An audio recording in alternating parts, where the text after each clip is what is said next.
បាទសួស្តីបងនេះម៉ាស៊ីនសម្ងួតហាងថ្ងៃ10ធ្នើបងធ្វើការសម្ងួតជាមួយនឹងថ្នាំនេះបងថ្នាំដែលសូនហើយយើងរៀបចូលនៅក្នុងធ្វើដាក់នឹងជាមួយនឹងនេះអ៊ីណុកกระดาษលុយមីញ៉ូមបងនេះថ្ងៃ10ធ្នើបងដាក់កំណត់រយៈពេល3ម៉ោង85អង្សាបងនេះបងថតបាន2នាទីណាវាដើរថយក្រោយចឹងទេចាំមើលលទ្ធផលទាំងអស់គ្នាបងស្ងួតលឿនអានេះយើងកំណត់3ម៉ោងបងទៅនៅពេលដែលយើង1ម៉ោងស្ងួតអីយើងអាចបិទមិនបាននេះបងគេ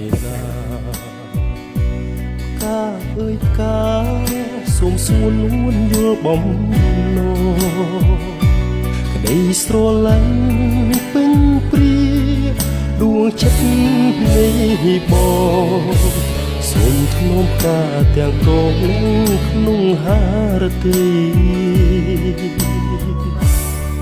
សែនស្នេហ៍បុផាខ្នងព្រៃកាមានន័យរូបឆោមលូមពណ៌បរិសុទ្ធដោយកំរក្រនឹងបានប្រានជួបស្នេហ៍ប្រាកដ